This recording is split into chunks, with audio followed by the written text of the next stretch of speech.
Let's now talk about the DJI Avata 360 that I have here. I was very curious and excited to test it and to see who this drone is for. I have reviewed both DJI Avatas on this channel, including the original DJI FPV.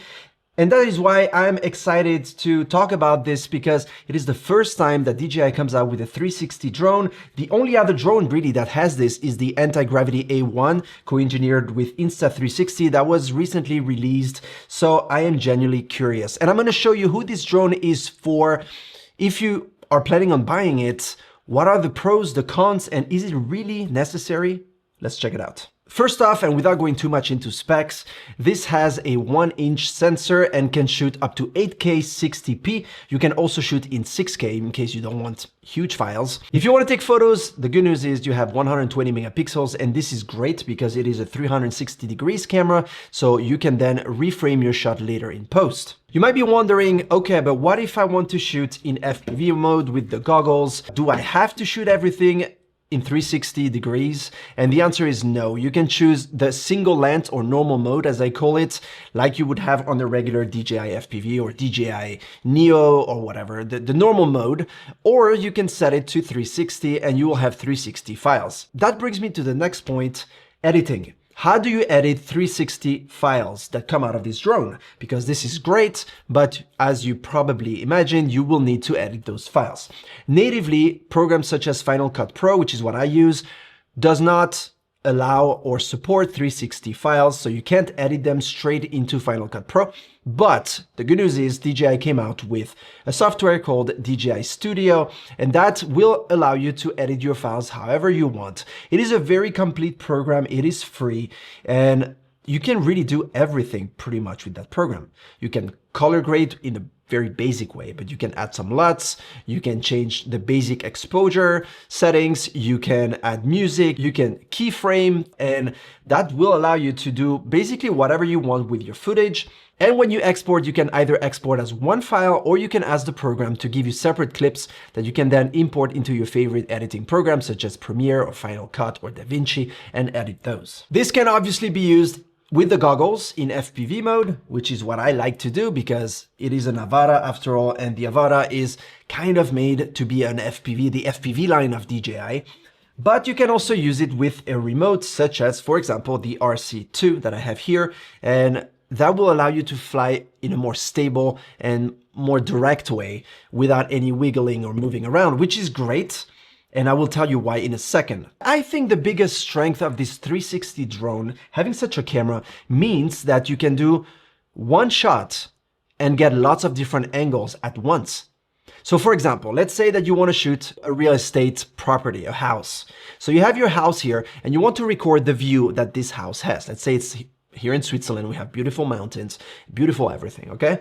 So let's say you want to record the house, you want to do you just want to show the house like this and you want to show the landscape like this. So instead of doing two shots where you fly straight, but you have to go like this and you don't see where you're going, what you can do with this drone is that you fly straight and you see where you're flying, but since this is a 360 camera, you can then in post duplicate that footage and you can change the angle, the point of view to face the house, and even do a tracking of the house. Like you're tracking it and doing an orbit around it for a little bit, and you can do a simple view of the landscape at the same time. So it is very straightforward. Literally, you fly straight forward and you get everything around. And here's an example. Here you can see 3 different angles that were shot with one file. That's all I did. I flew straight, and in post, I could reframe my shot to get exactly what I wanted. I can see forward, backwards, and underneath the drone. And that is fantastic. So that kind of brings me to the point of who is this drone really for? And I think this is a very universal drone that pretty much anyone could be using for different purposes, because you have some FPV, you have 360, you can do crazy effects, or you can do simple effects, you can do multi-shots at once, you can do a lot of cool things. You can even do tracking by just flying straight and then do that later in post.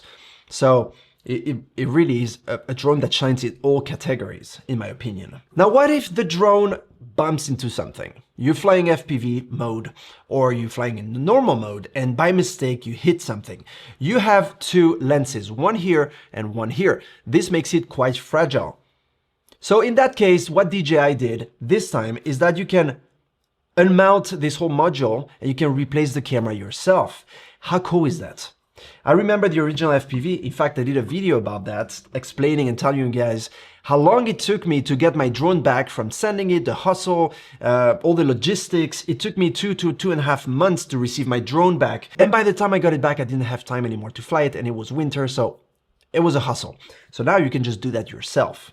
And having a 360 camera that you can replace, thanks to DJI, I think that's very, very smart. It's got a 42 gigabytes internal storage. More and more drones nowadays have this, but it is great. It is a detail that to me is important, especially seeing the prices and the cost of memory at the moment. I mean, it never happened to any one of us to forget our microSD at home or at the studio, right?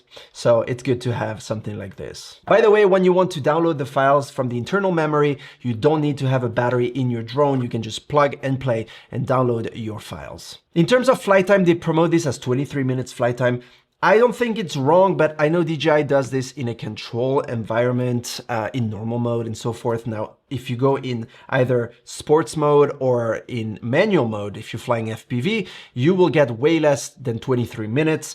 If you fly with a regular remote, there's barely any wind, it's ideal conditions, and you're flying in normal mode, not too fast and just cruising, then you might get something a little bit closer to 23 minutes. But that, nonetheless, means that you're gonna get a little more than the previous generations, which is actually not bad at all. Speaking of flight time, if you buy the Fly More combo, you will get 3 batteries that recharge each other. When one is almost dead, it gives the battery juice to the rest of them, like we've seen in previous drones. And having 3 of them means you're gonna get roughly, I would say 45 minutes, a good 45 minutes of flight time in okay regular mode, normal mode, without going too crazy, which is enough for an outdoor session. All the shots you've seen in this video were shot with the Motion Controller 3. A couple of them I've used the RS2, but most of it I shoot this motion controller, and it is fantastic.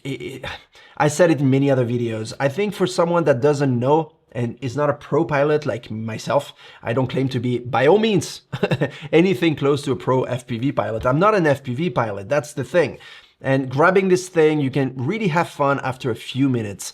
And I think it is great to enjoy flying with the goggles and having that freedom that FPV gives you. Obviously, it is nowhere near what a real FPV experience gives you, but it is close enough for someone like me that doesn't have time to learn and fly FPV drones. I'll be posting a real estate video very soon on this channel, so don't forget to subscribe if you didn't do so yet, so you don't miss that video. I'll do some indoor flights and see what we can do with this 360 and how useful it can be indoor when you're shooting real estate. I see you in my next video. I will be talking about the DJI Neo 2 very soon as well. That is a little beast of a drone. I have a lot of good things to tell you about it. So stay tuned, take care, and I see you in the next one. Cheers.